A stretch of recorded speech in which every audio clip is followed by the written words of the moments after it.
ಚಳಿಗಾಲದ ಅಧಿವೇಶನದಲ್ಲಿ ಬೆಳಗಾವಿಯಲ್ಲಿ ನಮ್ಮ ಸಂಘಟನೆಯಿಂದ ಸುಮಾರು ಒಂದು 5,000 ಜನಸಂಖ್ಯೆಯನ್ನು ಸೇರಿಸಿ ಅಲ್ಲಿ ಪ್ರತಿಭಟನೆ ಮಾಡಲಾಗುತ್ತಿದೆ. ಏಕೆಂದರೆ ನಮ್ಮ ಹಕ್ಕುಹಿತಗಳು ಈ ಮೇಲಿನಾಗೆ ನಮ್ಮ ಜಿಲ್ಲಾ ಸಂಚಾಲಕರು ಈಗಾಗಲೇ ತಿಳಿಸಿದ್ದಾರೆ. ಕಲಬುರಗಿ ಜಿಲ್ಲೆ ಸನ್ನತಿ ಪ್ರಾಧಿಕಾರದ ಯೋಜನೆ ಆಂಧ್ರದ ಬುದ್ಧನ ಮಾದರಿಯಲ್ಲಿ ಸುಮಾರು 200 ಎಕರೆ ಪ್ರದೇಶದಲ್ಲಿ ಸಮಗ್ರವಾಗಿ ಅಭಿವೃದ್ಧಿಪಡಿಸಿ ಜಾಗತಿಕ ಮಟ್ಟದ ಪ್ರವಾಸಿ ತಾಣವನ್ನಾಗಿ ಮಾಡಲು 500 ಕೋಟಿ ಅನುದಾನವನ್ನು ಬಿಡುಗಡೆ ಮಾಡಬೇಕಂತ ನಮ್ಮ ಮೊದಲನೇ ಮನವಿ. ಆಮೇಲೆ ರಾಜ್ಯದ ಪ್ರತಿ ಜಿಲ್ಲೆಗಳಲ್ಲಿ ಬುದ್ಧ ವಿಹಾರದ ನಿರ್ಮಾಣ ಮಾಡಲು ಸರ್ಕಾರದ ವತಿಯಿಂದ ತಲಾ 10 ಎಕರೆ ಜಮೀನು ಮಂಜೂರು ಮಾಡಬೇಕು ಮತ್ತು ಸಾಮ್ರಾಟ್ ಅಶೋಕ ಜಯಂತಿಯನ್ನು ಸರ್ಕಾರದ ವತಿಯಿಂದ ಆಚರಿಸಬೇಕು.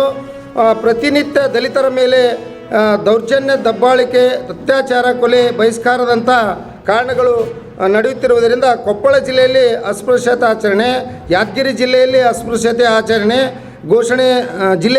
ಜಿಲ್ಲೆಯೆಂದು ಘೋಷಣೆ ಮಾಡಬೇಕು. ಹಾಗೂ ಸಮಾಜ ಕಲ್ಯಾಣ ಇಲಾಖೆಯ ವತಿಯಿಂದ ಪ್ರತಿ ಹಳ್ಳಿಯಲ್ಲಿ ವಾರಕ್ಕೊಮ್ಮೆ ದಲಿತರ ಕ್ಷೌರ ಮಾಡಲು ವ್ಯವಸ್ಥೆ ಮಾಡಿ ಕ್ರಮ ಕೈಗೊಳ್ಳಬೇಕು. ಪ್ರತಿ ತಿಂಗಳು 2ನೇ ಭಾನುವಾರ ರಾಜ್ಯದ ಪೊಲೀಸ್ ಠಾಣೆಗಳಲ್ಲಿ ದಲಿತರ ಸಭೆ ನಡೆಸಲು ಆದೇಶವಿದ್ದು, ಇತ್ತೀಚೆಗೆ ಜಿಲ್ಲೆ ಸರಿಯಾಗಿ ಕುಂದುಕೊರತೆ ಸಭೆಗಳನ್ನು ಮಾಡುತ್ತಿಲ್ಲ. ನಿರಂತರವಾಗಿ ದಲಿತರ ಸಭೆ ನಡೆಸಲು ನಿರಾಸಕ್ತಿ ತೋರುವ ಅಧಿಕಾರಿಗಳ ವಿರುದ್ಧ ಕಟ್ಟುನಿಟ್ಟಿನ ಕ್ರಮ ಕೈಗೊಳ್ಳಬೇಕು ಎಂದು